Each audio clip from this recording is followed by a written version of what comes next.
운동을 해서 본론으로 들어가기 전에 한두 가지 좀 다른 얘기 좀 하고 관련된 얘기를 하면서 본론으로 들어가겠습니다.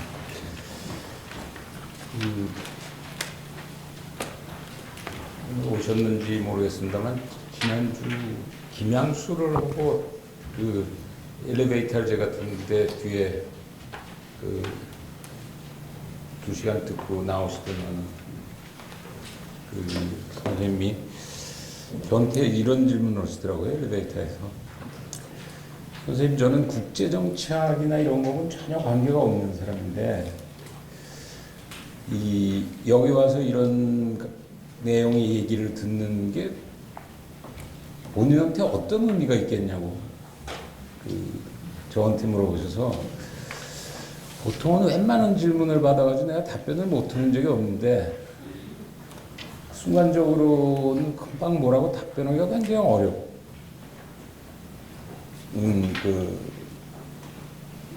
말씀을 하셔서 지난 일주일 오늘 민세를 준비하면서 민세 준비하다가 그런 질문, 비슷한 질문들을 다 가지고 어쩌면은 이 자리에 참석을 해 주실 텐데 어떤 대답을 내가 할 수 있는 것인가, 또는 스스로가 어떤 대답들을 가지시게 8번을 듣고 나서는 가질 수 있게 될까, 그런 생각을 많이 했습니다. 막연히는 한 2가지 정도는 의미가 있지 않을까 해서 8번 얘기마당을 진행하고 있지 않나 그런 생각이 듭니다. 처음에는 첫 번째로는 들으시는 개개인이 다 지금 제가 하는 8사람의 또는 8시대에 대한 숙지도나 이런 것들이 다 다르시기 때문에 다 이해 정도나 이런 것도 다 다를 수밖에 없는데, 그건 상대적으로는 좀 꼭 그렇게까지 중요하다고 생각하지는 않습니다. 근데 제가 8사람을 고른 것은 8사람 자체의 중요도도 있지만은 사실은 우리가 지난 250년을 겪어오는 삶 속에서 그 삶 속에서 무수히 많은 우리 선배, 선조들이 살아갔는데 그들이 살아가면서 그 시대 속에서 적지 않은 시각의 변화를, 또는 전통적인 시각에서 새로운 시각의 변화로 상당한 지적인 변화를 겪게 되는 것의 대표적인 케이스들 아니었나 그런 생각이 들어서, 어차피 지금 와서 들어주시는 여러분들 경우에 학생도 있고 또는 저보다 연배가 위이신 선생님들도 계시고 다양한 분들이 계십니다만은, 오늘의 삶이라고 하는 게 어차피 안과 밖에, 특히는 바깥 세계와 밀접하게 연관되어져서 본인이 국제정치학이나 또는 그런 바깥하고 아주 전문적인 관련이 있는 일들을 하시지 않는다고 해도 아마도 8번의 스토리를 통해서 8사람의 얘기 속에서 내가 사는 내 삶을 바라다보는 시각, 또는 내가 살아가는 방식의 행동의 기본 원칙, 이런 것들을 한번 다시 생각해 볼 기회가 주어지는 수는 없나, 그런 것이 첫 번째로 가지고 있는 생각입니다.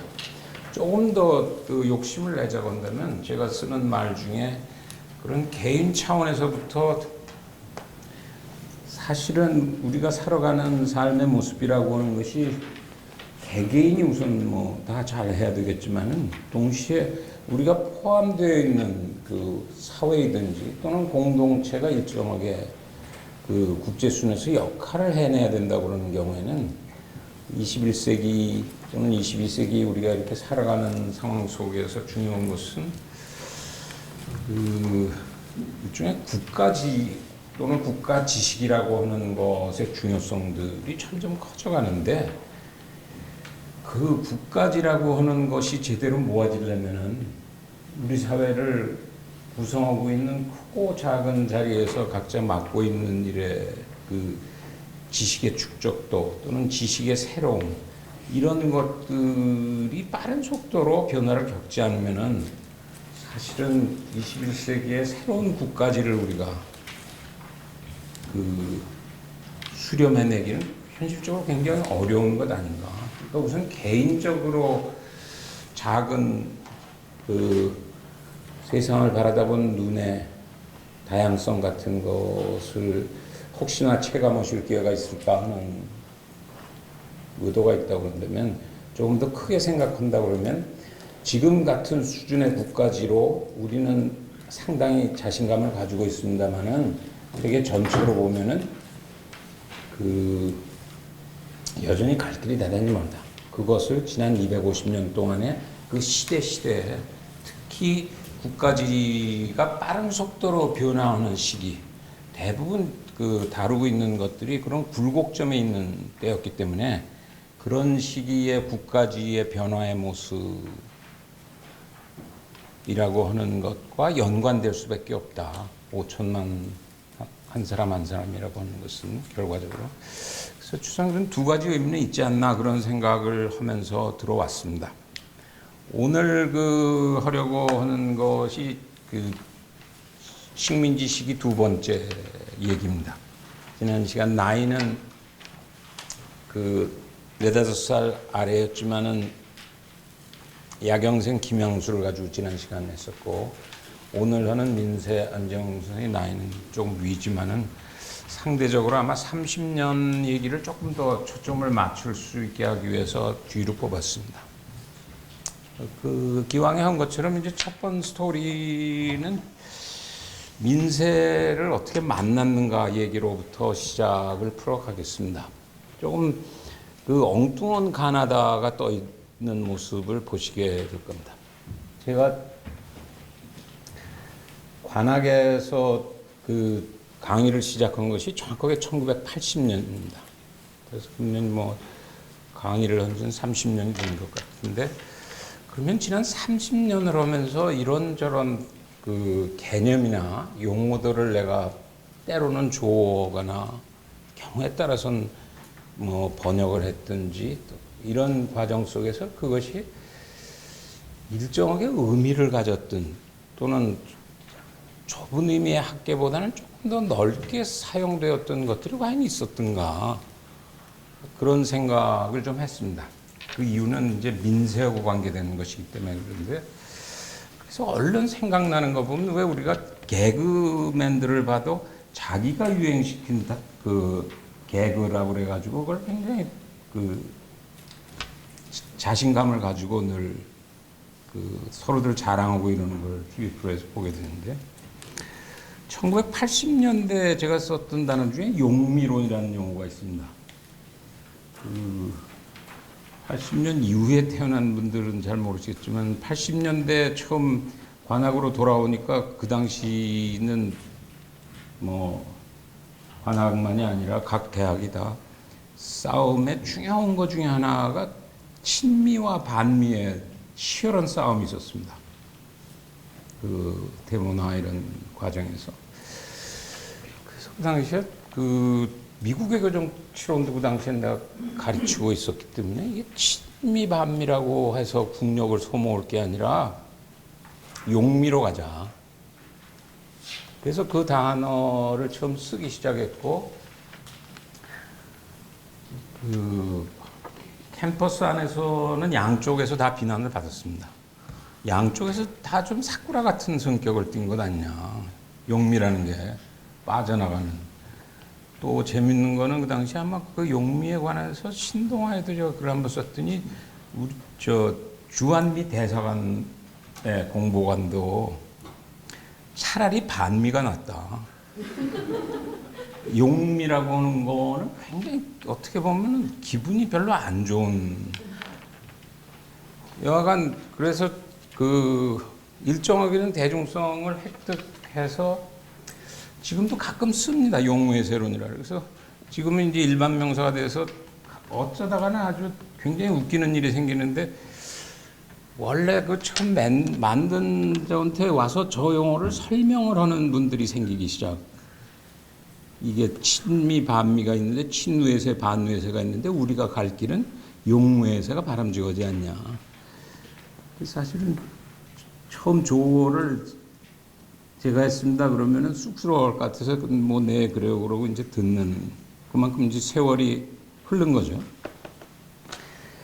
두 번째 이제 그 90년대에 썼던 용어 중에 남아 있는 게 뭐가 있나 이런 생각을 하면서 이게 오늘 얘기하고 굉장히 밀접한 연결관계를 가지고 있는 용어입니다. 소위 민세라고 하는 것과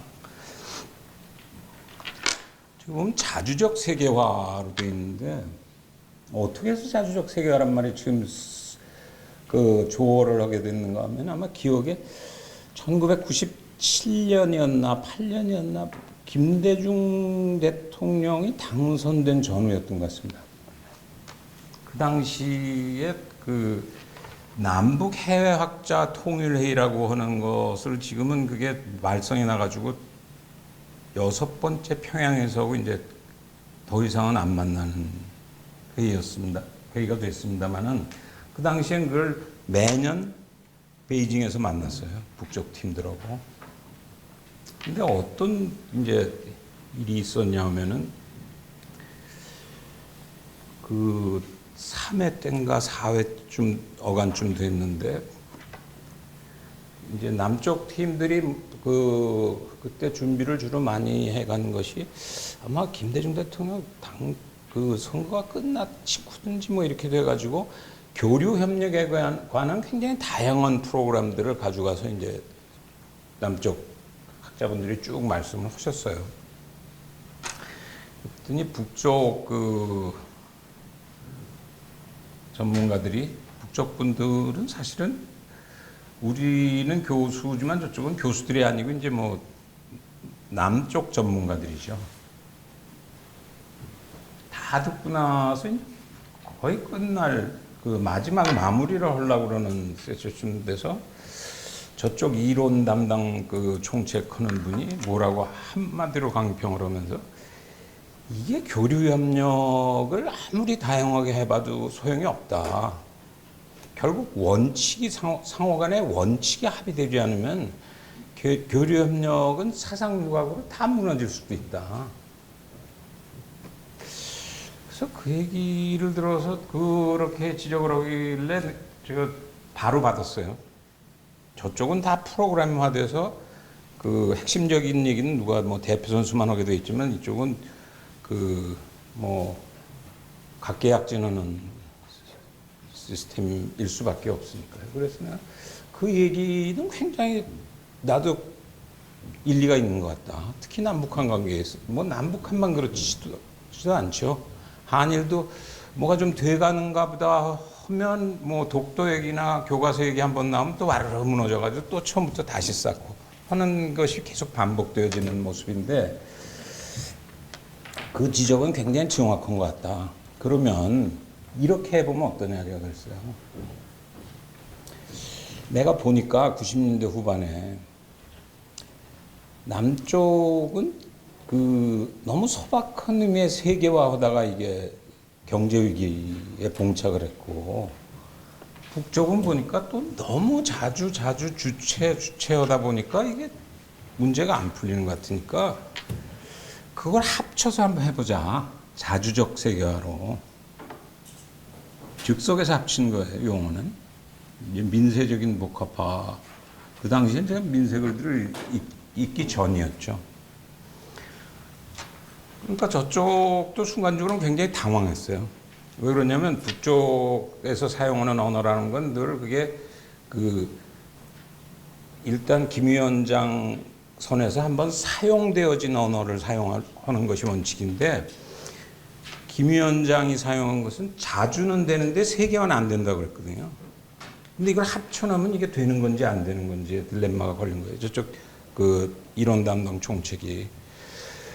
그러니까 순간적으로 뭐라고 그러냐면 처음 듣는 그 조어니까 하 교수가 자주적 세계화를 가지고 한반도의 21세기를 얘기하자 그러면 그 배분을 얼마를 생각해서 그런 얘기를 하냐. 형용사와 명사의 배분율을. 제가 대받아서 뭐라 그러냐면 그거 자체를 한번 얘기를 해보자. 다음번에. 그 배분율을 가지고 결국 남북이 다 살아나려면 자주적 세계화가 북은 북대로 남대로 의미가 있는지를 한번 얘기를 해보자. 그랬더니 일단 접수하되 지금 답변을 할 수 없다고 그래가지고 이제 헤어지고 그 다음 해 다시 만났어요.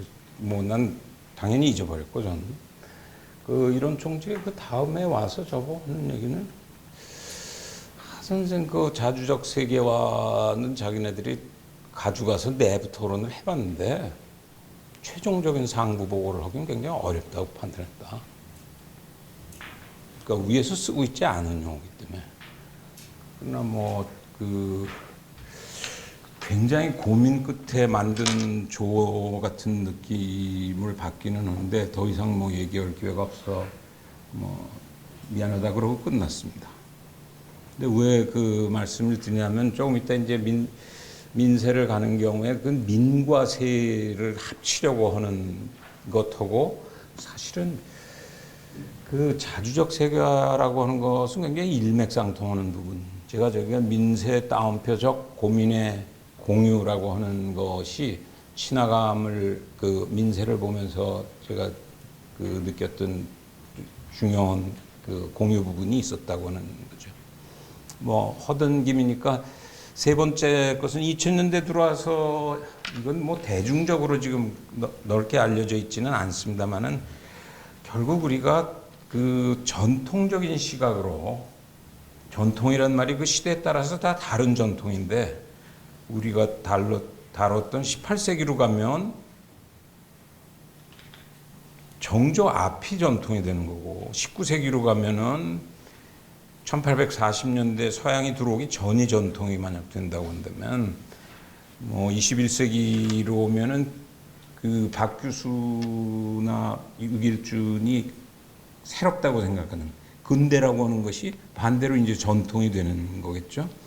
그런 것이 지속되기보다는 한 번은 바뀌고 있다. 그러기 위해서는 네트워크, 복합 이런 신조들에 빨리 익숙해져야 된다. 생각하는 사람은 생각하는 사람대로 또 정책을 담당하는 사람은 정책을 담당하는 사람대로 아까 시작할 때 말씀드렸듯이 일상을 살아가는 시민의 입장에서도 이런 것에 점차 익숙화되지 않고서는 우리가 선행모델이 되기는 굉장히 어렵다. 이런 거 얘기를 마지막 시간에 이런 얘기를 이제 중점적으로 하겠습니다만은 얘기가 서로 소통이 잘 안 돼가지고 궁리궁리하다 제가 만들었던 말들이 네트워크 외교나 또는 비유적인 의미에서 늑대거미 다보탑쌓기 이런 말들을 2000년대 사용했던 또는 지금 사용하고 있는 것들입니다. 근데 오늘 얘기의 중점은 나에 있습니다. 이 자주적 세계화라고 하는 것이 남북이 그렇게 갈려져 있는 속에서 딜레마 속에서 양쪽이 전혀 다른 비전이나 또는 행동 원칙을 가지고 움직이는데 그것들을 수렴해낼 수 있는 무슨 대안은 있는 것인가 라고 하는 고민이나 갈등은 아마 20세기 초의 민세가 끊임없이 했던 것이나 제가 20세기 말 21세기 초의 남북관계나 또는 국내에서의 담론 투쟁이라고 그러면 좀 격렬합니다만은 토론이나 이런 데서 또 거의 비슷한 고민을 가지고 있기 때문에 처음에 민세를 보고 이런 생각을 했습니다. 대체로 민세도 1890년 12월 거의 한 해가 다 끝나갈 때 태어난 것으로 12월 30일인가가 생일이던데 그러고 65년에 지금 돌아간 거로 돼 있으니까요. 생애도 본인은 복합이란 말을 사용하지는 않았죠. 그러나 사실상은 제 눈에는 복합으로 보일 수밖에 없는데 우리가 국내에서는 흔히 중도라는 말을 쓰는데 본인 자신이 중도란 말을 굉장히 싫어해요. 중도라는 것은 사실은 기회주의자라고 하는 얘기 아니냐. 나는 그런 기회주의자가 되고 싶지는 않았다고 하는 얘기를 누차 반복하는데, 생애도 상징적인 것인지 모르겠습니다만은 묘지는 북쪽에 있고 아마 기념사업은 지금 남쪽에서 하고 있고, 그래서 몸도 어떤 의미에서는 그 복합인지 아니면 찢어져 있는 상태로 있는지 그런 어려움을 겪고 있는 것이 민세입니다.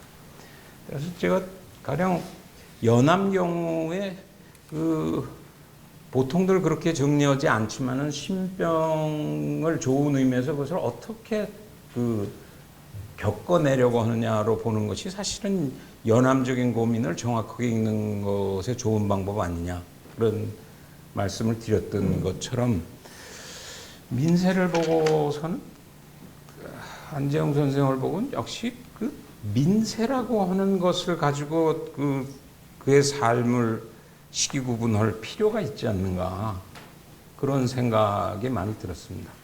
물론 그 연암의 신병에 비해서 민세에 관해서는 이런저런 그 고민이나 공부들이 없지는 않습니다. 그러나 상대적으로 안재홍 선생에 대한 연구가 그 다른 분들에 비해서 그렇게 꼭 많다고 얘기하기는 어려운 형편입니다. 그 민세로서 짜개면은 이제 삶이라고 하는 것을 어떻게 짜갤 수 있느냐. 처음 제가 시작을 하면서 오기 직전에도 사실은 이 조선일보가 이 대강연을 요약을 합니다만은 처음 한번 해보더니 어려워서 그게 요약이 잘 안 된다.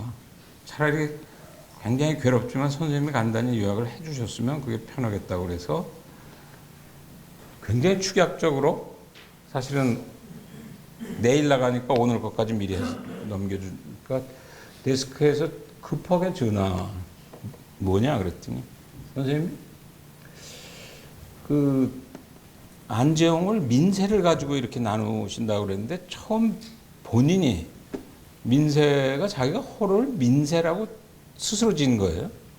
근데 처음 호를 스스로 지었다고 설명을 하면서 뭐라 그랬니?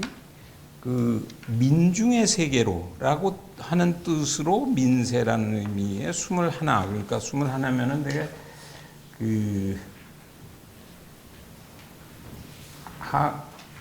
우리 나라가 문을 닫고 민세가 동경으로 막 유학을 갔던 그해 언저리입니다. 1911년. 근데 조선에서 조금 의외라고 생각했던 것 같은 것은,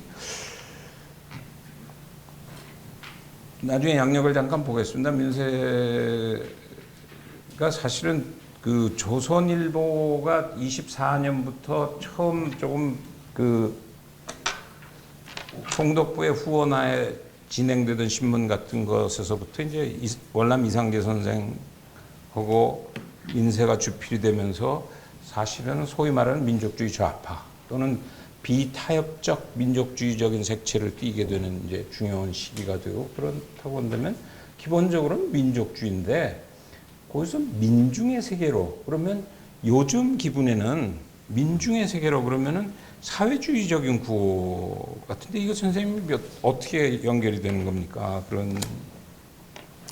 그래서 그런 의미로는 이제 설명이 좀 필요한 것이 되겠죠. 민중이라고 하는 용어가 그 시대에 따라서 가지는 의미라고 하는 것이 반드시 같게 사용되지 않았다. 적어도 사회주의, 한반도의 사회주의가 본격하게 자리 잡기 시작하는 것은 고려공산당이 공식 창당되는 것은 25년이니까요. 지금 뭐 조선 사회주의사를 연구하고 공부하시는 분들도 여러 가지 토론들을 하고 있지만은 아주 비공식적인 것까지 치면은 뭐 10년, 한일 합방 전후까지 비공식적으로는 끌고 갈 수 있습니다만 10년대 민중이라고 하는 의미는 사실은 사회주의적인 의미의 민중이라는 의미로 사용되지는 않았던 세월에 민중의 세계로 이런 뜻으로 일단 사용됐던 것입니다. 여간 그 민세라고 하는 것을 기준으로 오늘 아마 얘기를 풀어나가게 될 것 같습니다.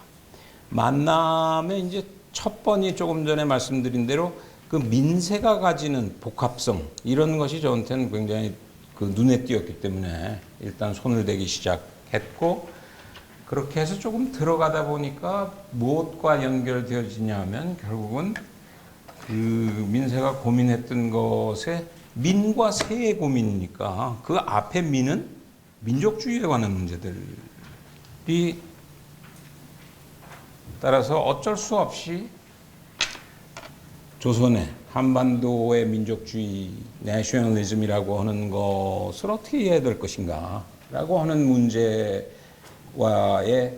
그 만남이 진행되었고 되고 있습니다. 물론 뭐 내셔널리즘 같은 것에 대한 공부를 정치학이나 국제정치학을 배우거나 이러는 경우에는 늘 배우죠. 또는 뭐 정치학을 안 해도 대학을 가면은 교양 과목 같은 데서 민족주의나 이런 교육들을 받게 됩니다만은 앞에 했던 그 강연에서도 제가 그런 말씀을 했습니다만 특히 서양 것들에 관한 공부를 꽤 많은 시간을 저도 그런 것에 투자해 왔습니다만은 그것이 내 문제하고 연결돼서 서양으로 가지 않는 경우에 그것이 교과서적인 공부를 넘어서기가 굉장히 쉽지 않다라고 하는 딜레마가 있습니다. 저 내셔널리즘 경우도 제가 그 굉장히 기억에 남는 말이 다음 시간에 하게 되는 동주의 키워드도 민족주의가 키워드의 하나인데 그 육순 강연인가에서 이런 뭐 보통 그 회갑이라고 하는 것이 본인으로서는 60을 되돌아보면서 자기가 60년 동안에 가장 시간을 많이 투자했던 생각은 무엇인가 이런 생각을 할 수밖에 없지 않겠어요? 그 당시에도 아마 근데 제목이 한국민족주의 이런 거였던 것 같습니다. 그 첫 시작이 이런 말로 시작이 됐던 것 같아요. 나는 민족주의란 말을 개념으로 공부한 적은 없다. 그것은 나한테 삶으로 다가왔을 뿐이다. 이제 뭐 물론 동주 경우에 이제 그 같이 그 총부장께서 그 3.1운동하고 연관이 돼 있고 그러신 분이니까 그것 때문에 자기 삶 자체가 여러 가지 피해를 보게 되는 학교를 갈 수 없다든지 요즘으로 하자면 이제 그 계급이 의식적으로 분류가 돼서 공립이나 국립 중고등학교나 대학을 갈 수 없다든지 취직이 안 된다든지 일종의 연자제 같은 거에 걸리는 그것은 굉장히 중요한 표현이라고 생각을 합니다. 따라서 민족주의에 관한 뭐 서양의 1급의 학자들을 그를 적잖게 읽었습니다만은 다시 생각하는 기분이 있었습니다. 민세가 고민했던 그런 민족주의라고 하는 것은 뭐냐? 우리가 서양 책에서 그 간접적으로 읽었던 민족주의와 달리 민세가 그 1910년부터 45년까지 또는 뭐 실질적으로 나쁘게 된 이후의 삶이라고 하는 것은 잘 알 수가 없으니까 50년 그 한 40여 년 생활 속에 민세를 괴롭히고 따라다니는 그 민족주의라고 하는 것은 무엇인가? 여기 뭐 가나다로 한 3개 정도를 지적하고 있습니다만은 나중에 반복되어집니다만은 가령 내셔널리즘 한국의 민족주의라고 하는 것은 언제부터인가? 이것은 아마 오늘 얘기 중에 나중에 결론에 민세가 가지고 있는 가장 최대의 약점의 하나인데 이제 또 뭐 평생을 민족주의라고 하는 것에 그 애정과 신경을 가지고 고대사부터 추적을 합니다만은 따라서 민세는 한국의 민족주의라고 하는 것은 굉장히 오랜 역사를 가지고 있는 것으로. 근데 예를 들어서 동주 같은 경우는 그거에 대해서 동의하지 않죠. 어쩌면 그게 지금 사학계하고 정치학이나 국제정치학계에 제대로 정치학계나 국제정치학계에서 민족주의를 공부한 것하고 사학에서 일상적인 용어로 쓰는 것하고의 충돌이 있는지 모릅니다. 왜 동의하지 않는가 하면 민족이라고 하는 것이 역사 이래 존재한다고 하는 것에 대해서는 아무도 부정하지 않습니다. 근데 그것을 이즘이라고 또는 주의를 붙이는 경우에는 그것이 삶이나 행동의 기본적인 그 근거가 되는 것에 다른 모든 것에 우선하는. 그러면 언제 그런 게 있었는데 흡사 북에서 선군주의 그런 표현처럼 선민족주의 이러는 경우에는 소위 서양이 근대로 들어오면서 내셔널이즘이라고 하는 말을 사용했을 때 모든 것에 우선해서 내셔널리즘, 민족주의라는 마패를 가지면은 개인이나 세계나 고향, 지방이나 모든 것이 그 앞에서는 머리를 숙여야 되는 민족주의나 국민주의라고 하는 표현이 우리 경우에는 그런 것은 아니었다는 것이죠. 그런 것이 우리한테 다가온 것은 서양과의 만남 속에서 굉장히 우리가 놀라게 되는 과정입니다.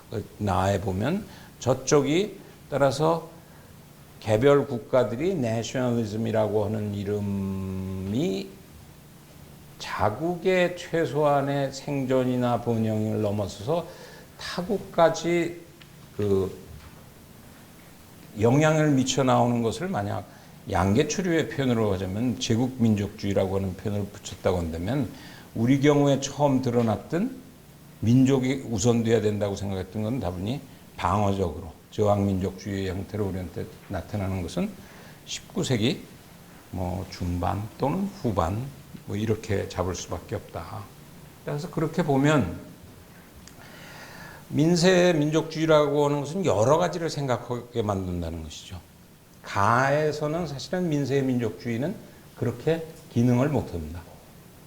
충분히 미래지향적이지 않은 부분이 일정하게는 있습니다. 그러나 나를 바라다보는 방식이나 그러면 민족주의의 미래는 어떻게 되는 것인가? 우리가 요즘 사용한 말에 그 용어가 상호 모순됩니다만은 열린 민족주의, 뭐 아까 말씀드린 대로 글로벌한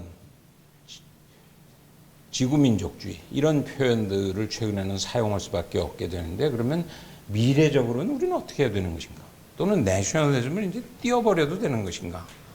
우리가 바깥을 나가보면 당장 일본이나 유럽만 가도 내셔널리즘 우리한테는 굉장히 그 긍정적이고 그 누구나 귀하게 모시는 단어인데 일본이나 유럽 특히 독일 정도 가는 경우에 내셔널리즘이 그렇게 좋은 의미로 받아들이지 않는다. 자기네들 그 과거 역사적인 추억 속에서 그렇다고 한다면 이 미래라고 하는 것은 어떻게 생각되어져야 될 것인가 하는 것이 또 하나의 문제라는 거죠. 마지막은 그 민세가 가지는 또 하나의 그 민세를 통해서 제가 궁금증을 그런대로 흥미를 수많은 상대적으로는 많은 그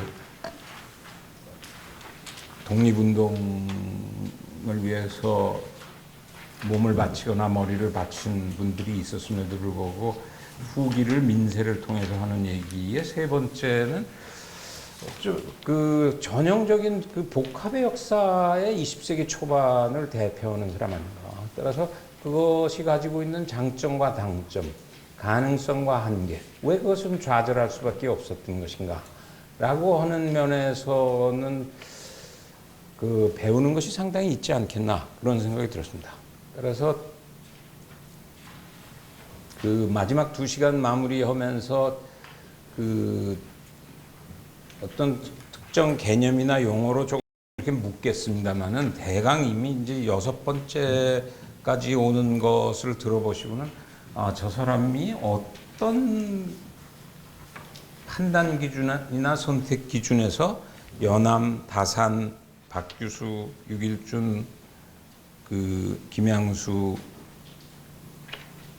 민세 안정 이렇게 오고 있는가 하는 것을 아마 그 대강 들여다보실 수 있으리라고 생각합니다만은 굳이 한 용어로 한다면 그것이 만약 복합이라고 하는 경우에 18세기적인 복합의 의미는 19세기적인 복합의 의미는 20세기 상반기 식민지 시기에 그 복합이라고 하는 것의 그 실패와 그 좌절 또는 그것의 성공 가능성은 없었던 것인가, 이런 문제라고 하는 것들이 중요한 그 만남의 계기가 됐다.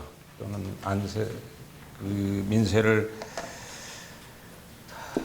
제가 8마당 중에는 현재까지 공부가 진행되고 있는 뭐 대표적인 케이스의 하나라고 할 수 있습니다. 식민지식이라고 하는 것이 전에도 말씀드렸습니다만은 가능하면은 조금 더 즐거운 시기를 우선적으로 들여다보려고 하는 취향 때문이었는지 뒤늦게 그 들여다보면서 이제 애환적인 시각에서 들여다볼 수밖에 없게 됐습니다.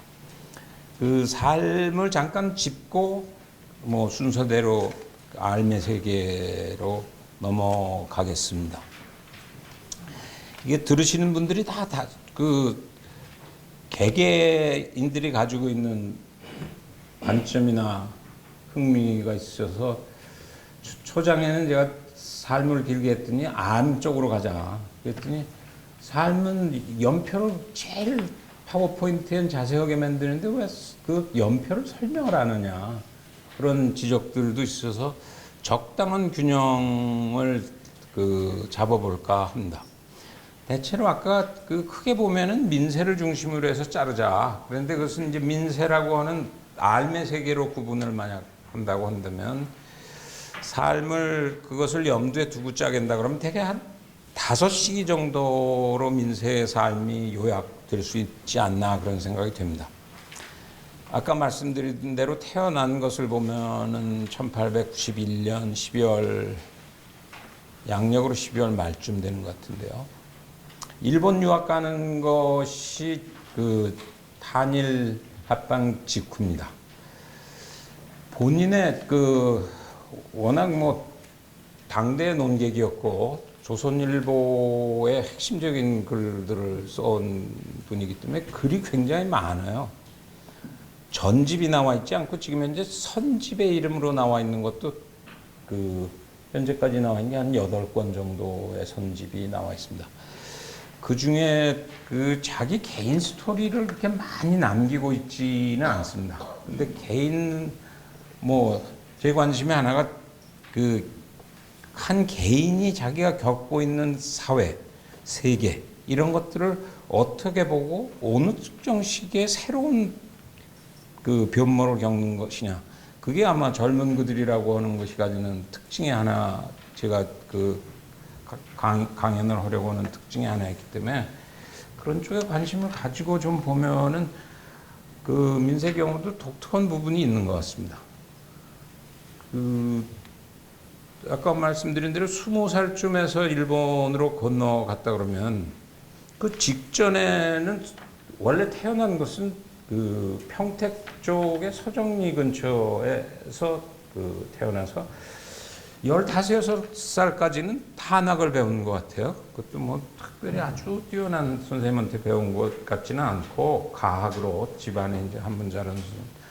근데 흥미로운 것은 나중에 가면은 1930년대 중반에 다산을 할 때 잠깐 했습니다마는 여의당 전서가 1936년에 위당 증인보고 민세안증 두 사람의 교류를 통해서 여의당 전서가 햇볕을 보게 됩니다. 그게 개인적으로는 제가 뭐 민세를 꼼꼼하게 뭐 저보다 더 잘 아시는 분들이 있겠죠. 전문가들이 있으시니까요. 그게 15, 16까지 한 한문으로 위당 정인보 선생은 우리나라 한문학계의 대가인데 소위 강화학파예요. 그렇게 한 10대 중반까지 한문하고 당대 그 한학의 대가하고 두 분이 이렇게 맞상대로 교회를 할 정도면 어떻게 그게 현실적으로 가능했나 그런 궁금함은 개인적으로는 있습니다. 물론 나중에 에피소드를 보면 엄청난 기억력을 민세가 가지고 있었던 것 같아요. 일본 유학할 때도 보면 그 일본 유학생들이 동경 유학생들이 몇백 명이 된다는데 거의 대개 그 주소나 이런 걸 뭐 다 연락처를 외우고 있었다고 하는 컴퓨터 기억력을 가지고 있었다고 그러니까 아마 한학을 해나가는 데는 굉장히 도움을 주었겠죠. 물론 이 감옥 생활이 상당히 상대적으로 긴데 그 9번이나 감옥을 갔어야 되고 7, 8년을 있어서 감옥에서 그 클래식들을 경학이나 이런 쪽 책들을 상당히 보긴 합니다만은 여하간 흥미로운 것은 본인이 초기에 써놓은 글들을 보면은 일본 유학 가기 전에 결국 한 3년 정도를 서울에 와서 황성 그 기독청년회, 오늘날 어쩌면 YMCA죠. 종로이가 있는 YMCA에서 당시에 중등반에서 한 3년을 다니게 됩니다. 그 당시 거기 선생님이 그 일종의 교장 선생님에 해당하시는 분은 월남 이상기 선생이었고, 가르치는 분들로는 남궁옥 선생이나 윤추호 선생, 그러니까 그 정도면 굉장히 좋은 멤버죠. 거기에서 이제 중등부를 다니게 되는데 그 당시에 뭘 읽었나 하는 것들은 되게 나와 있습니다. 본인이 외국어를 할 시절은 아니기 때문에 그 당시 그 1905년 그러니까 을사조약 맺고 그 비교적 많은 속도 많은 번역들이 나오게 된 그 번역서들을 보게 됩니다. 나라가 망해가고 있었기 때문에 번역되어지는 것에 많은 스토리들이 나라 망한 얘기 아니면은 나라를 다시 찾은 얘기 이런 유럽의 얘기들 이런 것들이 주로 있었고 그 당시에 이제 예외 없이 읽었던 것이 양계초 글들입니다. 양계초의 이미 한문을 그렇게 했으니까 은빙실 문집은 그 당시에는 뭐 기본 텍스트들로 되어 있었고 그것에 우리말 번역이 가령 뭐 1907년에 자유서라고 하는 이름으로 번역이 나오게 되는데 그런 책들을 가지고 한 3년여 동안의 리딩을 통해서 상당히 새로운 시각을 본인이 이제 습득을 하게 되죠. 근데 그 자세한 기록이 없다고 그랬습니다만 1910년이라고 하는 것이 그 젊은 사람에게 청년에게 어떤 의미를 가지는가 하는 것은 대단히 흥미다라고 그러기에는 좀 그 못합니다만은 굉장히 중요한 시기라고 생각을 합니다. 왜 그러냐면 나라가 망하는 것을 체험한다고 하는 것은 그렇게 쉬운 기회는 아니죠. 국가의 죽음이라고 하는 것을 겪을 수, 더구나 대단히 예민한 시기에 민세도 보면은 전반적으로 글을 보면 상대적으로는 그 예민한 부분이 있고 동경 가서도 한 1년에는 신경쇠약 증세도 자기가 호소하고 그러는 거 보면 그 일정하게 날카로운 일면이 있는. 그래서 그 1910년 그 전후에 비교적 긴 에세이를 쓰고 있습니다. 얼마나 자기가 당황했는가. 나라가 갑자기 없어졌다고 그러는데 이것은 무슨 의미를 가지는 건가? 나한테는, 그러니까 한 개인한테는 나라가 없어졌다는 게 뭔가? 또 나라한테는 나라가 죽었다는 건 뭔가? 라고 하는 고민을 하게 되고 그래서 나온 것이 이제 아까 얘기로 되돌아갑니다만은 그 11년 이때 21살 때 자기 호를 민세라고 자기가 부르기 정하고 실제 많이 쓰기는 30년대 가서 민세라는 호를 많이 쓰게 됩니다만은 그 민세라고 하는 뜻을 민중의 세계로 이렇게 돼 있다고 해서 요즘 보통들 해석하는 경우에 특히 우리는 아직 그 80년대 민주화나 이런 분위기가 남아있기 때문에 민세가 처음으로 민중의 눈을 뜬 것이로구나. 그렇게 해석을 하고 싶어 하고, 그렇게 해설되어진 그 민세 전문서들을 우리가 쉽게 볼 수 있습니다. 근데 저는 민세글 본인 글과 그 시기에 다른 글들을 읽어보면서는 그렇게 해석하는 것은 굉장히 오늘날의 해석 방식 아닌가 그런 생각이 들었습니다. 왜 그러냐 하면 본인의 말로 가령 민세가 1924년에 첫 번째 감옥에서 나와가지고 조금 몸을 추스린 다음에 그 조선일보 주필로 들어가게 됩니다. 그때 조선일보가 이상재 그 민세라고 하는 그 컨비네이션에 의해 가지고 이제 환골 탈퇴하게 되는데, 그러면서 혁신호를 내면서 그 민세가 그 사설 취지문을 쓰는데 거기 이런 얘기를 쓰고 있습니다. 이제 우리가 다시 태어나려고 하면 개인화에서부터 사회화로, 민족화로, 그리고 인류화로 나아가지 않으면 안 된다.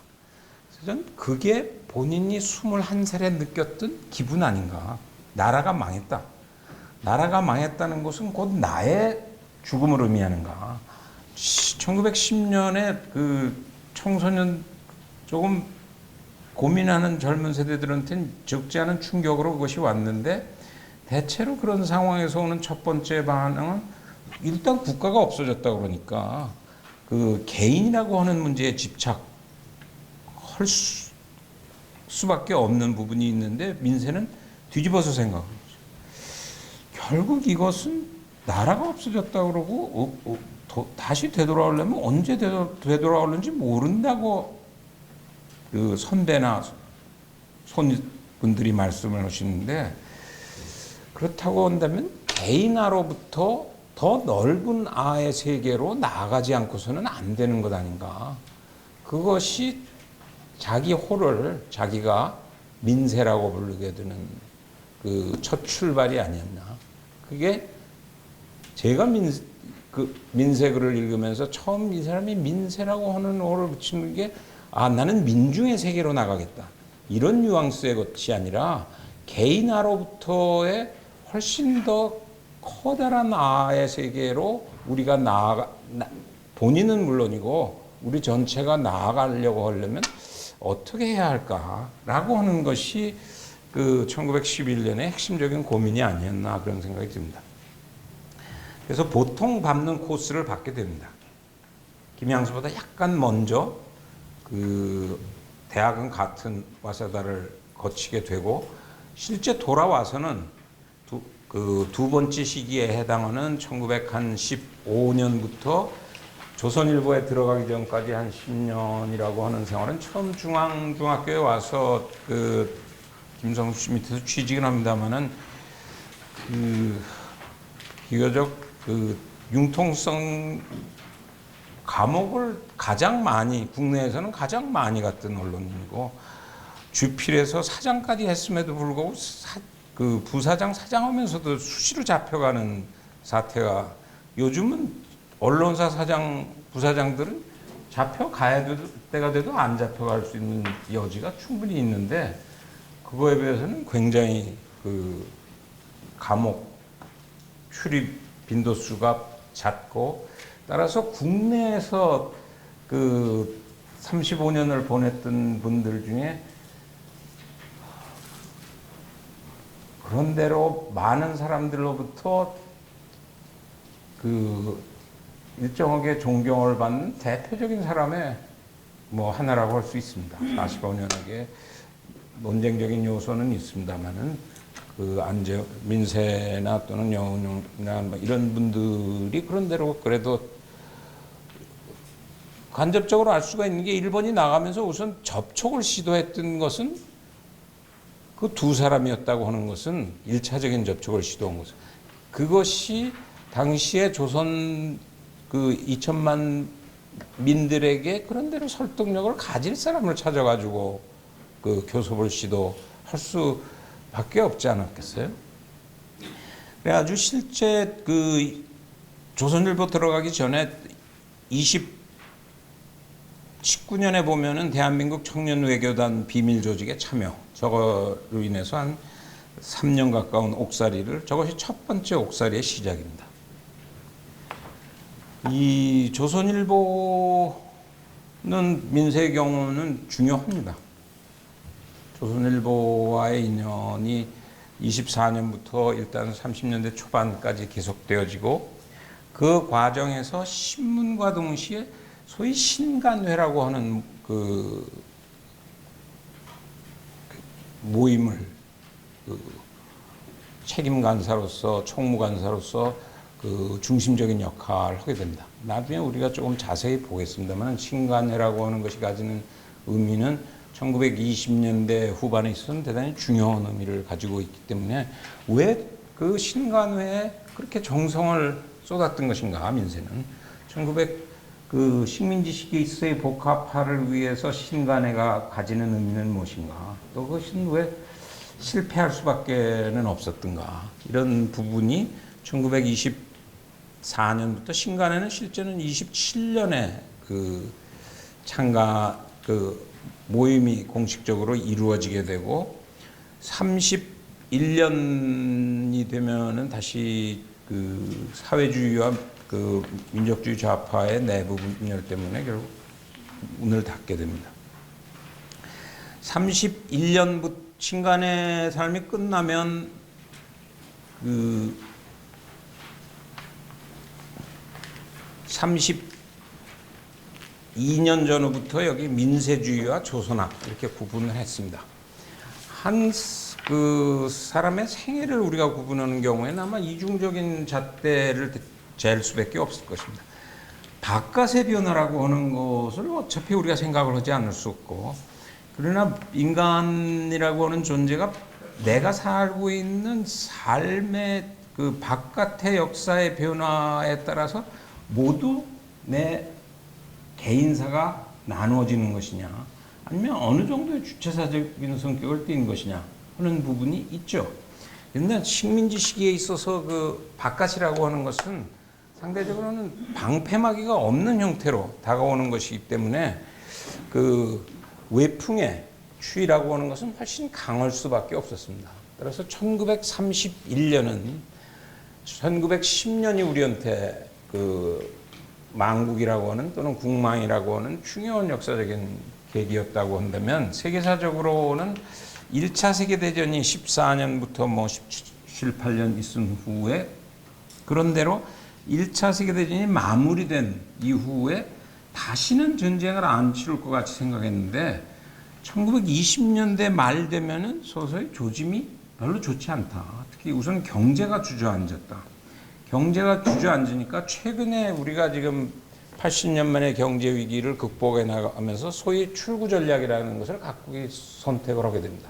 엑시트 스트래티지라고 하는 것을 모색을 하게 되고 80년 전에 기억이 있기 때문에 그래도 어느 정도는 서로 보조를 맞춰서 그 한계 안에서는 지금 미중 간의 싸움이 걸려 있고 이렇긴 합니다만은 그런 과정을 통해서 엑시트 스트래티지를 모색하게 되는데 이 1929년부터 33년까지 진행됐던 세계 대공황 때는 엑시트 스트래티지가 그 개별 국가 중심으로 진행되는 딜레마를 겪게 되는 상황이 벌어지고 그 중에도 특히 일본이나 독일이나 이런 쪽들은 그것이 국가주의 또는 뭐 표현에 따라서는 군국주의 또는 뭐 파시즘 이런 표현의 형태로 실제 그 모습을 우리가 맞이하게 됩니다.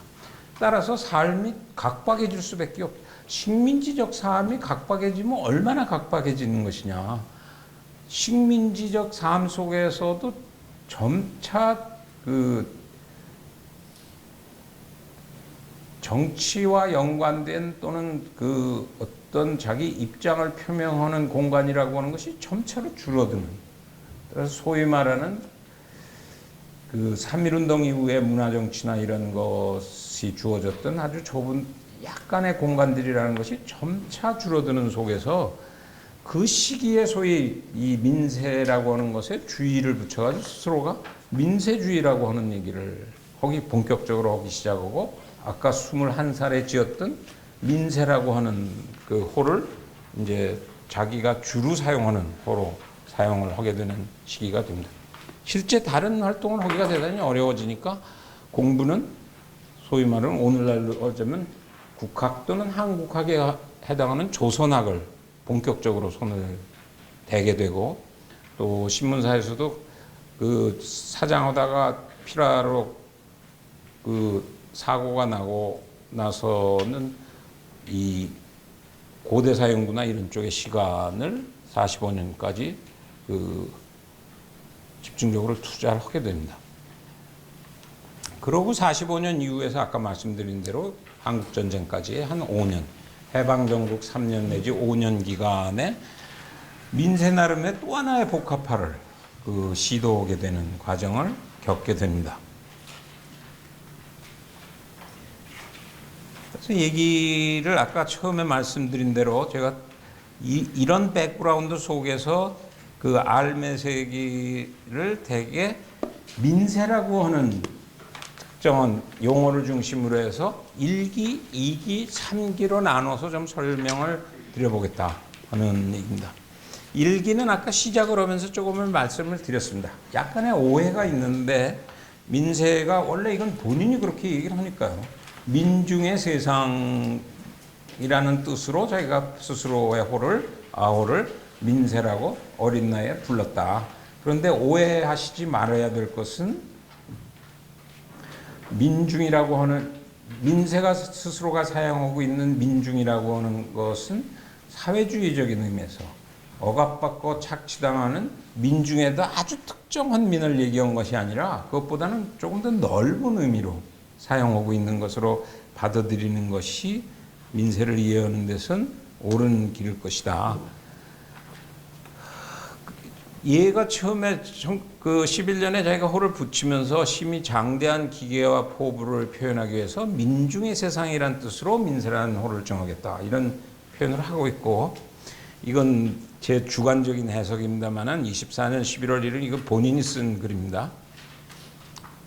우리는 이제 개인화로서, 민족화로서, 사회화, 인류화로서 그 온갖 기회를 균등하게 향수하도록 해야 된다. 라고 하는 의미가 민중이라고 보는 것이 정확하다 하는, 그것이 뭐 그렇게 왜 그걸 그렇게 자꾸 강조하느냐 하는 것은 민세 2기로 가면 그 민중의 세계가 모든 사람들이 권리를 향유하는 삶으로 가기 위해서 민세가 부딪히고 있는 첫 번째 짐이라고 하는 것은 소위 그 국내 안의 복합론이라고 하는 것을 민세가 고민해야 되는 문제가 첫 번째로 다가온다. 이것이 대체로 1924년에서부터 30년대 초반까지 어쩌면은 신간회가 될 때까지의 가장 중요한 민세의 고민거리일 수밖에 없다 하는 얘기죠.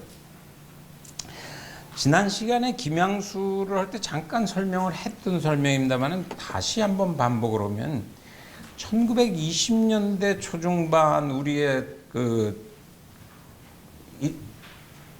국내 그 분위기라고 하는 것은 어떻게 나누어져 있었던 것이냐라고 하면 여러 가지 구분법이 있습니다만은 가능하면은 그 당시 사람들이 스스로를 어떻게 불렀는가가 전 중요하다고 생각을 합니다. 그것을 1차적으로 우리가 바라다 보고 오늘날 우리가 그것을 보다 유형화해서 이해하기 위해서 요즘 언어로 바꿀 수는 있겠습니다만은 1차적으로는 스스로들 쓰고 어떻게 자기들이 스스로를 불렀나. 오늘날 우리가 뭐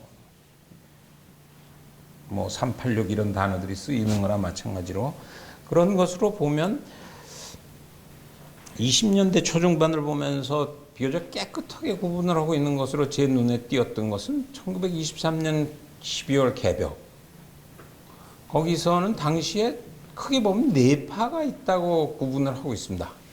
일선이라고 하는 것은 일본과 조선이죠. 일선 융합파, 문화파라고 하는 것은 아까 말씀드린 대로 19년 3.1운동을 겪고 나서 약간의 숨쉴 공간을 마련하기 위해서 총독부 일본의 정책이 소위 말하는 문화정치라고 하는 것을 시도하는 속에서 그것과 연계된 의미의 문화파라고 하는 것을 부르고, 그 세 번째는 독립파라고 하는 것은 일본과의 가능한 한 일본으로부터의 독립을 모색하는 것을 최우선으로 한다고 하는 것이죠. 그리고 마지막에 사회주의파가 있는데, 이 밑에 용어는 그 민세 본인이 쓰고 있는 표현입니다. 그러니까 가나 거의 비슷한 형태로 사회주의파, 비타협민족주의, 타협민족주의, 친일파 이렇게 그 4분을 본인은 어디서 그런 표현을 쓰고 있는 것인가? 제가 그 용어들을 따온 것은 뭐 말씀드린 대로 민세 그 문필 활동은 주로 조선일보를 통해서 진행되어졌기 때문에 25년 조선일보 사설 또는 26년 사설들을 합치면 조금 전에 말씀드린 그 4개의 구분법으로 구분이 되어진다. 그러면 이게 뭐가 그러면 민세한테는 그 복합이 힘들었다는 것이냐라고 하는 것입니다.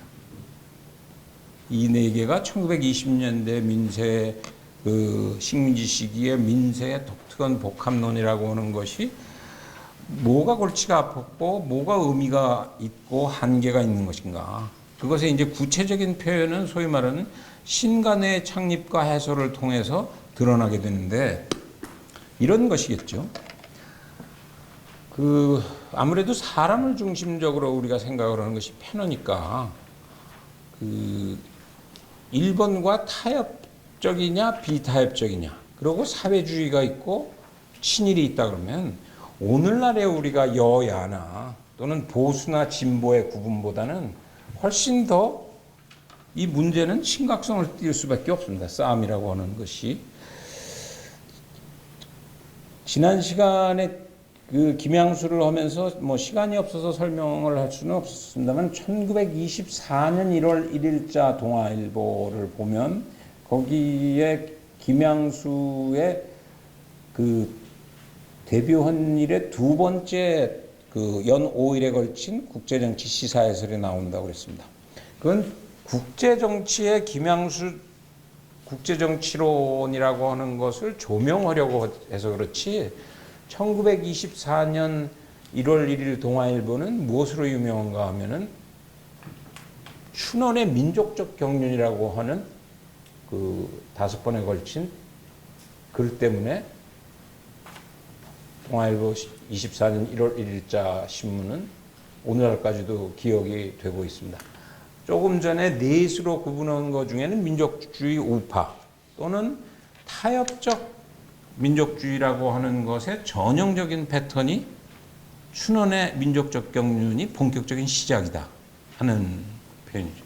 어떤 얘기를 민족적 경륜에 하고 있는데 춘원이 하고 있는 얘기는 쉽게 얘기하자면 이런 겁니다.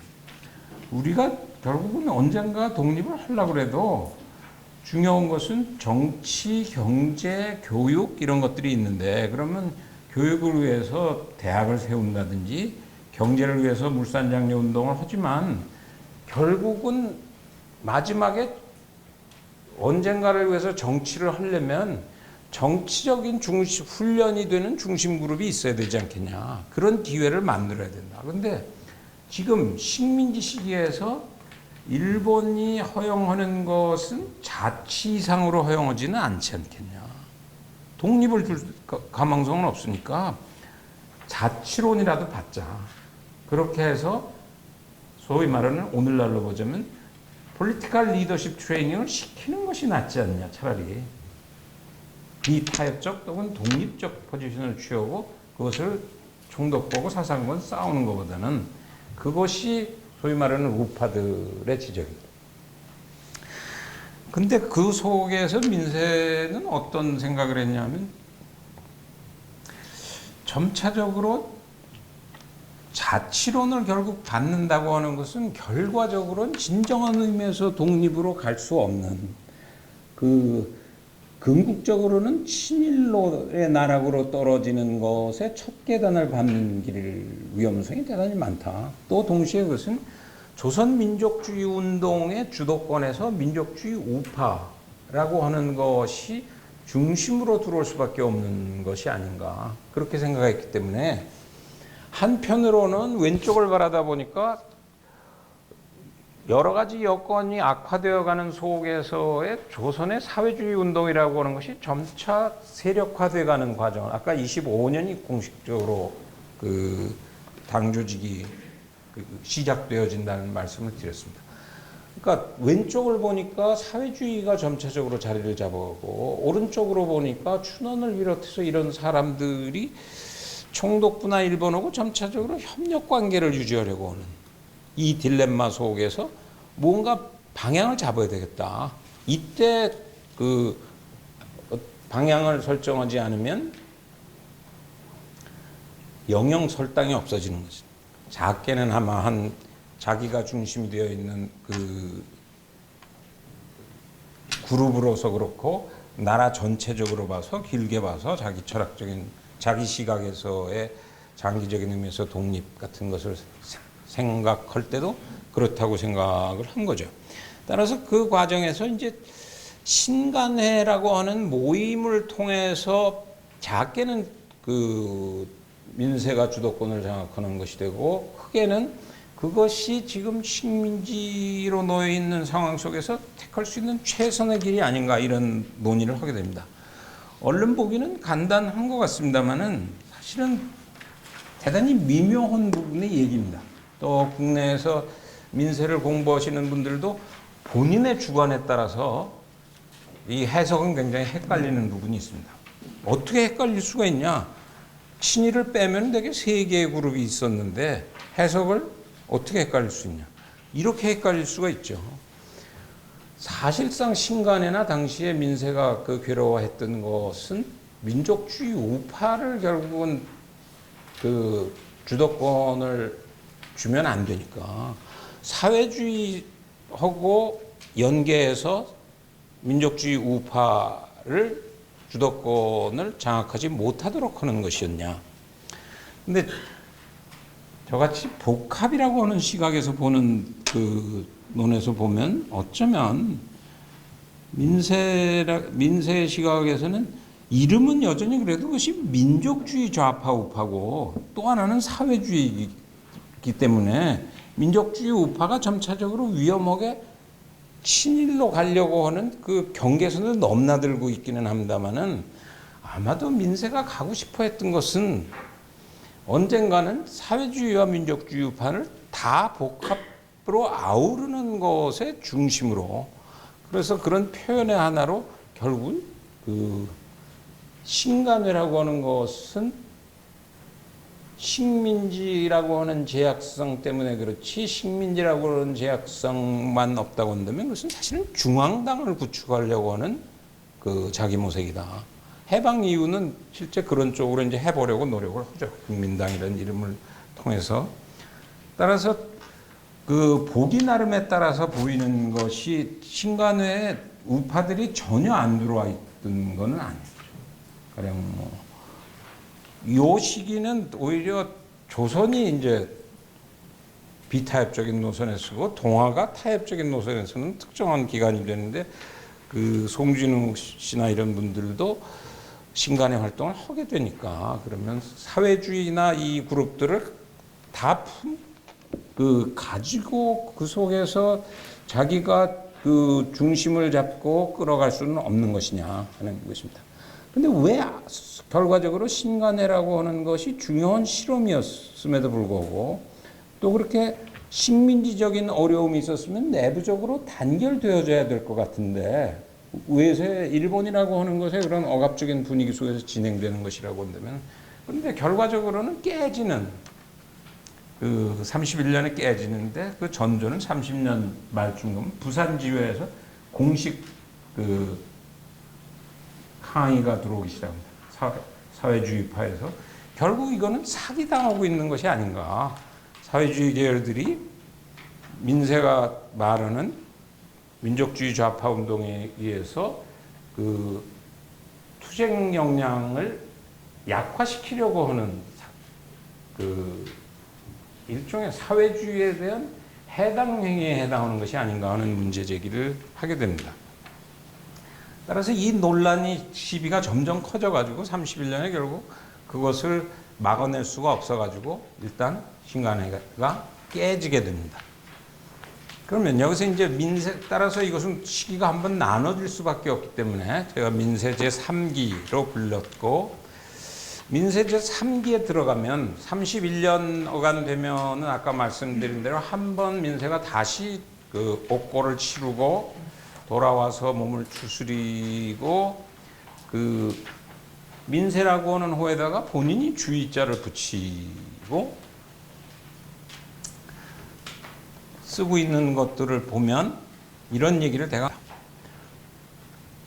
그 시기로 보면 아까 잠깐 설명드린 대로 29년에 33년 세계대공황 오고 31년 만주사변, 일본은 점점 군국주의화돼 가는 속에서 만약 신관회라고 하는 과정 속에서 민세가 썼던 글들, 그 시론 또는 이 에세이드 사설이나 이런 것들의 대부분이 3개 또는 4개로 나눠져 있었던, 친일은 뺀다 그러면 3개, 사회주의와 민족 비타협, 본인이 추구하려고 하는 비타협적 민족주의와 타협적 민족주의의 3개를 묶어서 어디로 갈 수는 없는 것인가 라고 하는 면에서 보면 소위 아내복합론이 최대의 문제였다 그러면 30년대 초반부터 문제되는 것 또 하나의 문제는 밖계복합론이 문제가 된다라고 하는 것입니다. 제가 그 서머리 하자면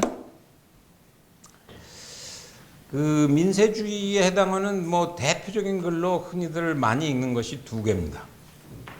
35년 그 본인의 이제 김영 논설로 쓰고 있었던 글에 세계로부터 조선에 또 미래를 지나 그 미래라고 하는 것에 그 구체적으로 찍어서 민족적 국제주의 또는 국제적 민족주의라고 하는 것이 결국 우리가 갈 수 있는 길이지 않는가라고 하는 얘기를 하게 되고, 이런 설명은 그 밑에 나오고 있는 신동아 글에서도 다시 반복 되어집니다. 근데 이 얘기는 아까 그 남북한의 회의에서 제가 자주적 세계화라고 하는 것하고 그 비슷하게 생각보다는 굉장히 간단치 않은 부분이 있습니다. 민족적 그 국제주의로 얘기를 하든 국제적 민족주의로 얘기를 하든 2개가 다 그 일정한 위험 부담률을 가지고 있다. 아까 국내 복합을 시도한 경우도 결국은 이게 사회주의 쪽에서는 29년, 30년, 31년 되면 사회주의는 오히려 세계 대공황이 이렇게 일어나고 그러면은 본격적인 투쟁 과정을 통해서 자본주의가 점점 어려워질지 모른다고 그러는 그 시대적인 상황이 오고 있는데, 비타협적 민족주의라고 하는 것은 사회주의가 걷는 길 형태의 투쟁과는 다른 형태의 그 갈 길을 찾는 그 딜레마가 걸리고 있었기 때문에 바깥 경우도 사실은 마찬가지의 딜레마가 있죠. 만약 그 민족적 국제주의나 국제적 민족주의라고 하는 경우에 이 국제하고 민족이라고 하는 것은 서로 연결되어질 수 있는 것인가? 국제주의와 민족주의라고. 이것은 굉장히 오래된 그 시비거리입니다. 19세기 후반이나 이제 20세기 초가 되면은 그 국제정치라고 하는 게 지난 시간 김양수의 경우도 잠깐 나왔습니다만 굉장히 큰 논쟁의 하나가 서양의 그 근대 국제정치라고 하는 것이 국가라고 하는 것이 중심이 되어져 있고, 그것이 가지고 있는 이념적인 기반의 하나가 민족주의적인, 국민주의적인 성격을 띠고 있다고 한다면, 그것이 아까 말한 대로 제국민족주의 형태로 또는 제국주의 형태로 커져가는 것이냐, 아니면 반드시 그렇게 커가지 않고 개별 국가들이 서로 협력할 수 있는 국제주의적인 형태로 서로 그 인터내셔널리즘이라고 하는 형태로 제국까지 안 간 형태로 그 민족주의라고 하는 것이 커져갈 수 있는 것이냐에 따라서 사실은 싸움은 굉장히 복잡해질 수 있는 것입니다. 국내적인 차원에서도 민세가 결국은 아까 말씀드린 세계에 있어서의 중간에서 양쪽을 아우르기에는 현실적인 제약성에 걸렸다 그러면 민세주의로 인해서 제국적 민족주의나 민족적 제국주의라고 하는 형태로 양쪽을 품을 수 있는 거냐. 당시에 그 1930년대 조선이 당면하고 있었던 길에서 결과적으로는 이것도 그 설당을 찾기는 굉장히 어려워지는.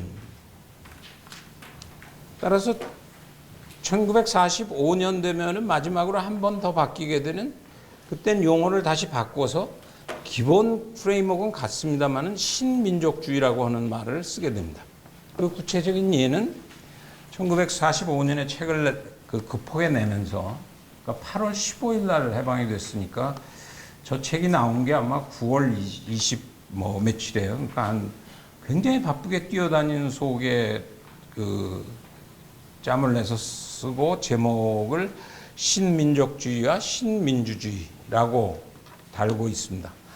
근데 여전히 민세의 생각은 그 큰 변화가 없어서 20년대에 안내 복합화를 시도했던 것이나 또는 1930년대 밖의 복합화, 국제주의와 내셔널리즘, 개별 국가를 강조하면서도 그것이 국제하고도 꼭 상충되지 않는 형태로 엮을 수 있다고 하는 생각을 가지고 있던 것에서부터 이제는 하나를 더 집어넣어서 결국 새로운 시대가 왔다. 해방이 되어져서 이제는 정치 공간이라고 하는 것을 마음대로 뛰어다닐 수 있게 됐으니까 국내적인 의미에서 민주주의와 그 국가의 대외적인 차원에 있어서의 민족주의와 그 바깥 국제주의라고 하는 것이 세계를 다 충족하는 새 모델을 하나 만들어낼 수 있잖아요. 그것이 한국이 결국 가야 될 목표 아니냐, 이렇게 설정을 하게 됩니다. 실제 신민족주의와 신민주주의를 처음 읽어보시면은 한 번은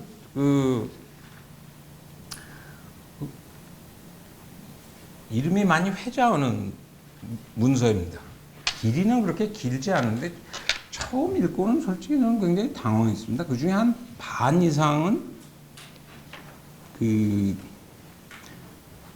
우리가 얘기하는 하나, 둘, 셋, 넷, 다섯, 여섯, 일곱, 여덟, 아홉, 열에 관한 그 설명을 굉장히 길게 하고 있습니다.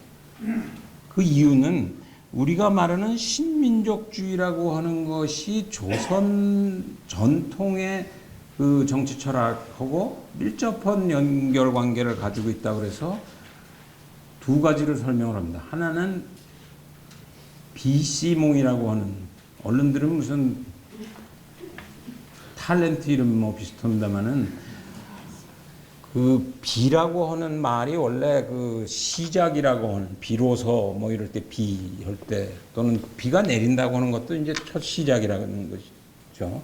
시는 씨앗이 비가 와서 처음 잉태하고 태어나는 것들의 표현이 시에 해당하는 것이고, 이제 몬에 해당하는 것은 물질적인 것들, 이런 것들을 포함해서 그것이 우리가 지금 추구하려고 하는 궁극적인 신민족주의와 신민주주의의 기반에 깔린 조선의 전통적인 사고다. 그리고 그거 자체로는 재미는 있습니다만은 1, 2, 3, 4, 5, 6, 7, 8, 9, 10이 다 들어보면 일정하게 의미는 있습니다. 예를 들어서 가령 다섯, 5라고 하는 걸 우리가 다섯이라고 부르는데 그것은 사실은 다스리에서 온 말이다. 그 다스린다고 하는 그 정치라고 하는 것을 우리가 다스린다고 할 때 민세의 국내 정치의 민족주의, 민세의 민족주의관을 흔히 다스리의 철학이라고 하는 것도, 민세는 따라서 정치란 무엇인가? 라고 질문하는 것에 대해서 그것은 다스리다. 오의 철학이다. 조선 사람들이 가지고 있는. 다스리는 뭔데? 그러면은 거기에는 두 가지의 그 의미가 있다. 하나는 다 살린다고 하는 의미에서 위에서부터 아래로 그 통치한다고 하는 의미의 다스리가 있고, 또 하나는 밑에서부터 위로에 다 사른다고 하는 의미에, 그러니까 약간 그 읽으면서는 경광부회적인 요소도 좀 있는 것 같고, 이런 그 따로따로 떨어져 있는 언어들을 가지고 연결해서 처음 저 제목 신민족주의와 신민주주의라고 생각해서 굉장히 고답적인 글이라고 생각하실 텐데, 한 반쯤은 그 우리가 흔히 사용하는 말들의 하나, 둘, 셋, 넷 이런 것에 대한 그 풀이나 비시몽 철학에 대한 풀이 같은 것들이 반 이상을 차지하고, 이제 나머지는 비교적 그 간단한 얘기입니다. 따라서. 그러나 간단하지만은 그런대로 의미는 있다고 제가 생각을 하는 것은, 밑에 그 안과 밖으로 나눠서 생각하면, 요즘 우리가 생각하면 그렇게 정말 새롭다고 할 수는 없을는지 모르지만은, 민족주의라고 하는 그 민족주의라고 하는 표현 자체를 결국 그것이 안과 밖으로 열려야 된다고 하는 의미인데, 국내적으로는 민주주의하고 연계되어야 되고, 바깥은 국제주의하고 연결된 형태로 무슨 틀을 만들 수는 없는 것인가. 따라서 그런 틀을 만들려고 하는 것에 대한 노력은 우리가 그 평가를 해야 될 부분이고, 지금 현재 우리가 하고 있는 국내 정치에서 하고 있는 수준이 그 민세가 고민했던 것에서 그렇게 크게 나아간 얘기들을 지금 진행하고 있는 것은 사실은 아닐는지 모릅니다. 그러면 이제 조금 마무리 쪽으로 가서 말씀을 드리면, 그러면 이런 민세 20세기 복합론이 가지고 있는 가능성과 한계, 또는 장점과 단점, 이런 것들을 우리가 어떻게 생각해 봐야 될 것이냐 하는 얘기죠. 우선 첫 번째 따져봐야 될 것은, 안팎으로 그것들을 아우러 보려고 하는 지속적인 몸부림이 있습니다. 민세는 국내적으로 아까 말씀드린 대로 민족주의 좌파, 민족주의 우파와 이 사회주의로 나눠져 있는 속에서 비타협적 민족주의로 양쪽의 세력을 품어가지고 새로운 골을 설정할 수는 과연 없는 것인가. 일본의 식민지 상황에서라도. 국제적으로도 국제주의와 민족주의라고 하는 것을, 또는 세계주의와 민족주의라고 하는 민세주의로 그것들을 엮어낼 수는 없는 것인가. 그래서 얼른 보기에는 그것이 어떻게 보면 정답일 수 있지 않는가. 국제적으로 민족주의와 세계를 엮고, 민족주의 내부를 셋으로 나눠져 있는 것 속에서 이 비타협적 민족주의가 중심당이 돼서 나머지를 품고 가면, 일단 모델로서는 일정하게 의미를 가진 것이 아닌가 라고 생각을 할 수 있는데, 결과적으로 우리가 보면 안으로의 복합화를 시도하는 것도 신간의 좌절이라고 하는 딜레마에 부딪히고, 밖의 복합화라고 하는 것도 31년부터 45년 사이에 실질적으로는 성과를 거두기는 대단히 어렵다. 또 45년에는 이제 판이 주어지는데, 정치판이 그동안은 문을 닫았던 정치 무대가 열리게 되는데, 그 속에서 민세가 결국 이런 모델을 설정해서 끌고 가려고 하는데, 실질적으로는 핵심적인 역할을 해내기 어려운 딜레마에 빠진다. 45년부터 해방정국 3년이나 또는 해방정국 8년의 과정 속에서 민세가 결정적인 역할을 해내기가 어려워지게 된다라고 하는 딜레마입니다. 그럼 어디에 문제가 있는 것인가 라고 하는 것은 우리가 한번 생각해 봐야 될 부분이 있는 거 아닌가.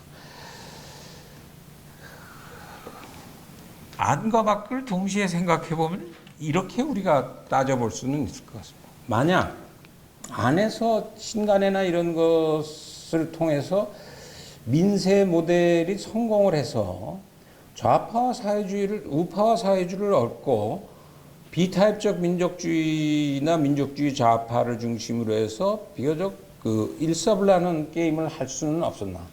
그 신간회를 해체하기 위해서 물론 일본 자체도 여러 가지 영향력을 행사합니다. 조선일보 팀들을 뭐 잡아간다든지 이런 여러 가지 것을 합니다만은 실질적으로 그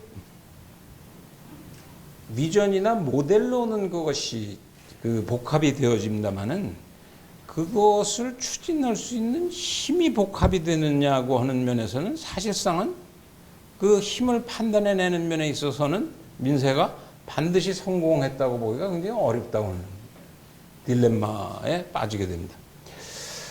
그것은 아까 말씀드린 대로 우선 민족주의를 읽는 방식도 문제가 있다고 생각하는 것이 신민족주의와 신민주주의에 처음 시작하면서 뭐로 시작하냐 하면 민족주의라고 하는 것은 최근 서양의 자본주의화가 이루어진 속에서 새로이 나타난 주의가 아니라 조선의 역사 이래 있어 왔던 것이 그 민족주의의 모습을 우리가 찾을 수 있다. 그래서 뒤집으면 어떻게 되냐면 사실은 서양에 있어서 민족주의와 우리가 생각했던 민족과는 그 힘의 역학관계는 굉장히 다른 의미를 가지는 부분이 있습니다.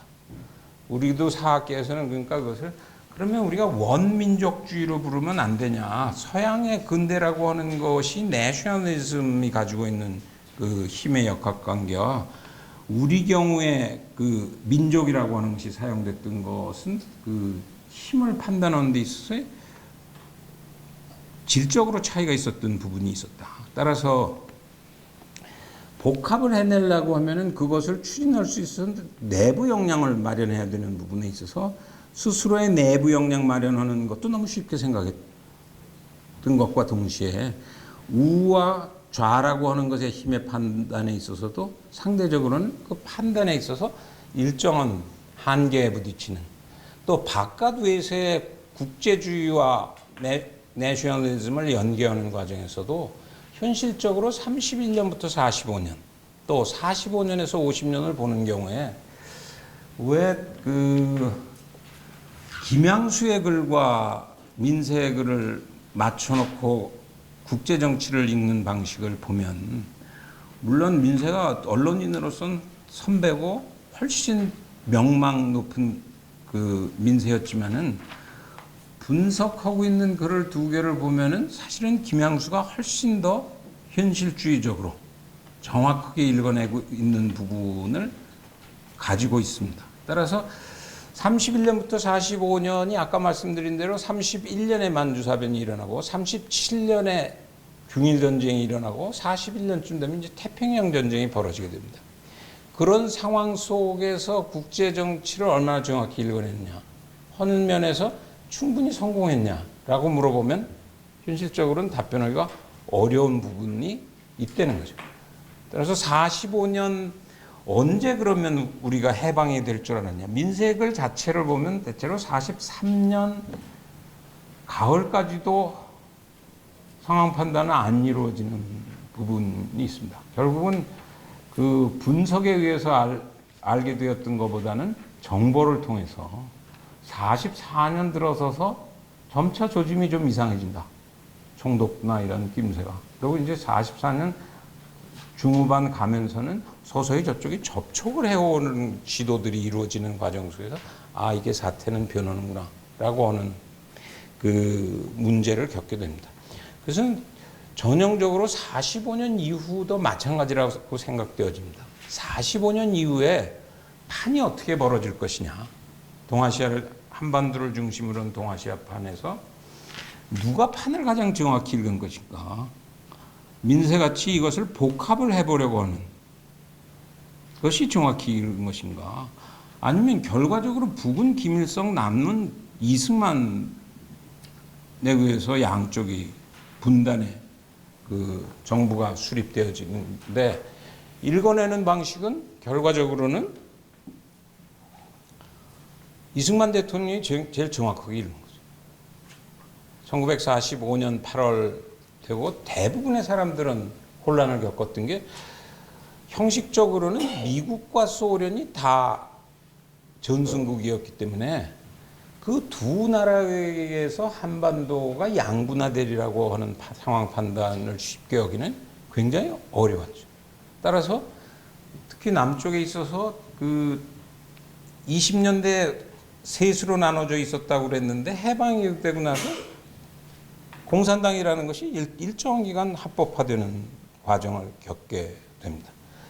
따라서 45년, 46년, 47년이 되는 경우에 복합화의 시각에서 보면 사실은 좌우 합작적인 모습이 갖춰져야 되는데 좌우 합작적인 시도가 없은 건 아닙니다. 46년에 제1차 미소공회가 있었고 47년에 2차 미소공회가 있는데 이승만 경우는 이미 미소공회는 성공할 가능성이 없는 것으로 판단.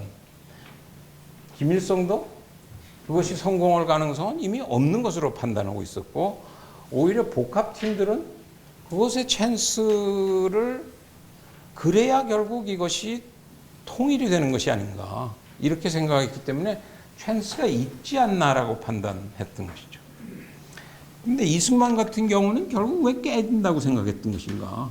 그 시기에서 그러니까 국제정치를 이승만 경우에 상대적으로는 정확히 읽은 47년 봄에 결국 미국이 소위 말하는 마셜 플랜이라는 것을 47년 봄에 하게 됩니다. 미소 간의 관계라고 하는 것이 두 국가가 서로 전승국으로 우방의 관계에서부터 언제 적대적으로 돌아서는가라고 하는 그 시기 구분의 문제가 걸리게 되는데 이승만 경우는 이것은 돌아설 수밖에 없다고 둘이 같이 갈 수 없다고 상황 판단을 했던 것이고 46년, 47년 미소공회가 열리는 경우에 그 민세나 이런 입장에서의 분석 틀에서 보면 이것이 어떤 형태로든지 성공이 돼야 되는데 따라서 그것에 기대를 가지고 있었는데 현실적으로는 국제정치적으로는 좌절될 수밖에 없는 딜레마에 빠진다. 그러면 국제정치적으로는 왜 깨질 수밖에 없었던 것이냐. 45년, 46년, 47년. 그래서 결국 한국전쟁까지 가게 되는데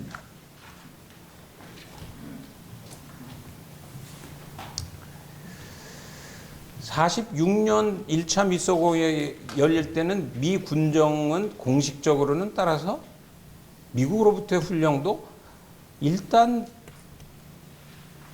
미소공이라고 하는 것을 여니까 국내 정치적으로는 극우나 극좌는 배제한 형태에서 타협점을 찾아봐라. 그러면 그 당시에 극우는 분류되고 있었던 것이 이승만 라인이고 극좌는 박헌영 라인들이고 중간에 서 있는 라인들은 여운형이든지 김규식이든지 또는 민세나 이런 라인들이 오히려 중간 라인에 해당했던 것이죠. 근데 이승만적인 시각에서는 결국 이것이 중간에서 타협을 볼 수가 없다고 생각을 한 것은 미국과 소련이라고 하는 국제정치에서의 갈등 관계가 어쩌면 이것이 김양수가 현실주의 국제정치를 파워 폴리틱스에서 보는, 그러니까 권력의 투쟁 관계에서 보는 것이냐 아니면 국제협조의 가능성에서 보는 것이냐 하는 그 문제하고 비슷한 것들이 되어지는데 결국 이것은 양국의 전승국들이 서로의 국가 이익을 극대화하려는 투쟁 속에서 결국 합의 보기 어렵다고 판단을 했고 결과적으로는 그렇게 읽는 것이 45년, 46년, 47년 과정에서는 마저 떨어진 것이죠. 그것이 아마 제일 구체적인 혼란이 그 당시에 찬탁을 해야 되냐 반탁을 해야 되냐 하는 그 혼란 과정에 있었습니다. 국내 학계에서도 지금까지도 논쟁이 되고 있는 것은 우리가 만약 다 찬탁을 했으면 분단이 안 되지 않았겠냐. 북의 경우는 일찌감치 찬탁으로 갔고 남쪽은 반탁으로 갔어. 그런데 기명수적인 시각에서 1945년에서 48년 또는 1945년에서 50년을 읽는다 그러면 찬탁을 했건 반탁을 했건 한반도는 그 당시 상황으로서는 짝이 될 수밖에 없었다.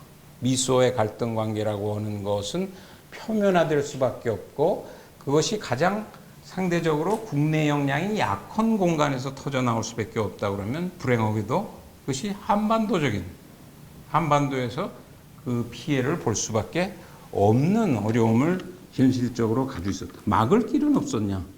아마 막으려고 한다면은 사실상은 그게 식민지 시기에 두 사람의 그 국제 정치를 보는 시각을 제가 다뤘던 이유는 훨씬 그 상황의 전개를 상당히 먼저 내다보고 해방을 준비하는 국내 역량들이 생겨나서 그것이 일정하게 자기 역량을 가지고 있을 때 아마 분단이 쉽지 않지.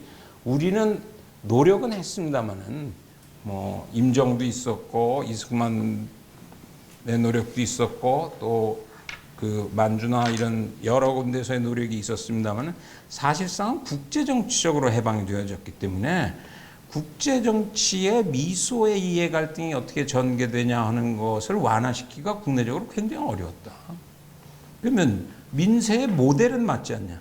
그 모델은 맞는데 모델만 가지고 되는 것은 아니라고 하는 것이 아마 현실의 국내 정치나 국제 정치가 보여주는 그 비전이 현실화되는 것에 국내 또는 국제 정치 역량을 어떻게 장악하거나 활용하냐고 하는 부분에서 민세가 사실은 성공할 수가 없는 부분이 있었다는 것이죠. 그럼 그것이 주는 교훈은 마지막 2시간하고 관계가 됩니다만 20세기 초의 복합론은 결국 실패였다. 그런데 8개의 강의를 실패한 6개 내지 7개의 실패 좌절한 복합론을 계속 반복하는 것은 무엇이고 마지막으로 또 복합으로 가자고 하는 이유는 뭐냐. 결론은 아마 그렇게 가게 될 텐데 21세기의 민세적인 좌절이 아닌 성공하는 복합의 모델을 찾아보자라고 하는 것이 마지막 그 얘기가 될 것 같은데 무엇이 달라졌다는 얘기냐. 국내적으로 국제적으로 안과 밖의 현실을 보면 18세기, 19세기 식민지 냉전 상황에서의 힘의 그 배분이나 역학관계라고 하는 것이 국내나 국제 부분에 있어서 다 양극화의 추세를 보이고 있다 그러면 그 21세기에 우리가 부딪히고 있는 국제나 국내 부분에 있어서는 점차적으로 특히 우선 국제 부분으로 보면 처음으로 힘이 과거에 비해서는 소위 말하는 밸런스 오브 파워가 아니라 파워 밸런스 이런 얘기가 나오듯이 훨씬 뒤엉켜져 있는 모습으로 단순히 흩어져 있는 것이 아니라 그 영어 표현으로 그야말로 컴플렉스하게 구성되어지는 모습으로 나누어져 있기 때문에 이번의 경우는 어쩌면은 복합을 얘기하는 것이 지금 놓여 있는 국제나 국내 그 역량 관계에 있어서의 활용도가 18세기나 19세기나 20세기보다는 훨씬 유리한 상황에서 그 우리가 그 힘들을 다뤄나갈 찬스가 있는 것 아닌가라고 하는 얘기를 마지막 2시간에 좀 해보려고 합니다.